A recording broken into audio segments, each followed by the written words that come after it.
Good morning. Good afternoon, actually. Wow. I'm not sure where the day went. Although I woke up this morning in Golden, I guess about, I don't know, 300 kilometers away. And had been on a ride the day before on my motorcycle. It was great to get up early and ride in the cold. It was chilly this morning in the Rockies. We lived in such a beautiful country. My gosh, it was so great.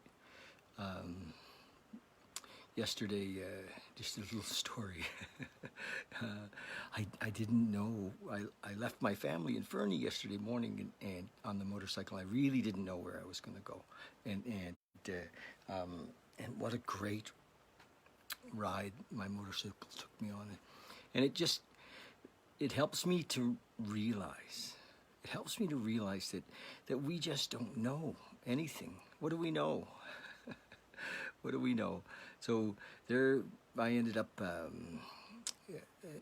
going through these little towns in BC and right in the mountains and the Kootenays. It was just gorgeous, and on a couple of ferries and inland ferries on these huge lakes. They're just gorgeous, and yeah. So it was a Rocky Mountain day yesterday and this morning, and I just wanted to speak for a minute about something that happened to one of my family members today, and she was at first angry. Something, she got something done to her car and it cost her way more than she thought, and then as we talked about it, she recognized that she'd actually taken her car to a professional, and he had done gave her some a sense of peace of mind because he inspected some things and really did a great job. And so it's interesting, though. I mean, when you think of it, how quickly our mind can go to anger or disappointment or judgment because we think we know what's best for us, and sometimes we think we know so much that we really live in a tight little bubble of control, and we isolate and because of it, and we we're trying to control because we think we know. Somehow we've maybe learned or heard or had this idea that the world is not a safe place, or that people were out to get us, or that somebody we're going to lose something or not get something, and so we're always judging and controlling and judging and controlling, and that puts us in a prison, if you will, of our judgment and control. And so I'm here. My primary job is to help break you out and to continue to be out of that prison myself, to live life like an adventure, like a real adventure, like we don't know what's happening next. You remember when you were a kid and you just didn't know what was going to happen next, and it was exciting, and so many of us have lost that, and we're in complaint because we have an idea of how things should be, and they don't turn out that way, and we're like, oh, we're disappointed, and we're fearful, and we get sick because of that, and it's tough for the addict and the alcoholic. Because we live that way, we have to medicate. We drink or use to not feel, our constant disappointment, our sense of disappointment,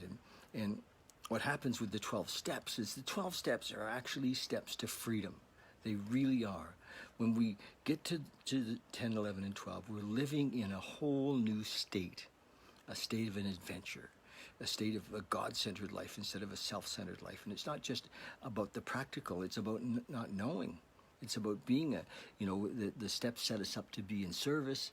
We never know how or even why or what part we're playing in the service for others. You know, we're not looking for results. We're just looking to do the work. And it's an adventure. And we can, in the middle of all that, we can have, success in career. We can have success in relationship. In the middle of all of that, of recognizing that we don't know, that ego is lies. Ego lies. Ego tells us that it should be this way, or it should be that, or those are good people, or those are bad people, or makes judgments on full groups of races of people, and can't trust short people. Can't trust tall people, can't trust people with long hair, whatever. It's just bullshit. So we need to see it and recognize that the mind, the thinking that goes on, is not you. The mind just will go on thinking by itself. And the illusion is that the mind is you. You think often that this is your mind and the thoughts are yours. And just let them go. They're not yours. And if you pay no attention to it, it will kick up a bit of a fuss, because it really wants to be the center of attention. Your mind wants to be seen. It wants to be seen by you, and it wants to be seen by others. And it'll talk incessantly about itself, and all its accomplishments, and what a great this or that it is. So just recognize that it's that thing that wants that attention that's keeping you in prison. So you can be free right now. Literally right now. Just breathe in and recognize that you are not your mind. You're not your story. You're not your body. What are you? You drop back into that space, that openness, that oneness, that blissful place of joy, of adventure, of fun, of peace, of love, unconditional love for yourself. No more self-judgment, no more I shouldas, I couldas. We just surrender all of that. So that was my thought for today. I mean, there isn't anything that's out of place. Everything is exactly where it needs to be in this moment. Everything. So if you get that, if we really get that, everything is exactly where it needs to be in this moment, then there's nothing to do, nothing to change, nothing to work on. Just continue to surrender your thoughts. That's right. And in our 12 steps, we do clean up the wreckage of the past, and we do some practical things that free us, because we're sometimes held in an old place by judgment or guilt or shame. And so if we can make an amend, then the guilt or shame is gone. And we can see also how we've been caught up in a certain behavior in the past. So those are practical steps that happen within the 12 steps. But the whole thing is leading us to freedom. The promises are promises of freedom. Freedom from fear. Freedom from doubt. Yes. Does that sound exciting? It does to me. Now, I think that yesterday morning I read the wrong day. I'm pretty certain I did. But I think yesterday morning I read August 19th, when today is August 19th. And it can happen when you're on a camping trip. So I'm going to read yesterday, I think I read this yesterday. I'm going to read it again. Must be what we need. This is from this little book called 24-Hour Day Book, and it's amazing. The little 24-Hour Day Book has a thought for the day, a meditation for the day, and a prayer for the day. So here we go. You ready? The thought for the day. People of faith, it says, have a logical idea of what life is all about. Yes. Yes. Oh, I just want to say something about that. In the 12 steps, it says, having had a spiritual experience. It doesn't say having a spiritual belief. It says having had a spiritual experience in step number 12. We carry the message to the alcoholic or the addict or, people who are still suffering. in the illusion of self-will, having had a spiritual experience. So it's not just the faith. Faith and belief will carry us there, but we actually have the experience. It is an experience. It's not an abstract thing. This relationship that we have with the moment, with God, is real, and we feel it. And it grows, and as we live into it, it grows, and we sense the presence, and then we kind of feel the presence, then we experience the presence. We're like, oh my gosh, I'm in the presence of this higher power in this moment, and we sense it deep within us. We feel it deep within us. We are it. It becomes not separate.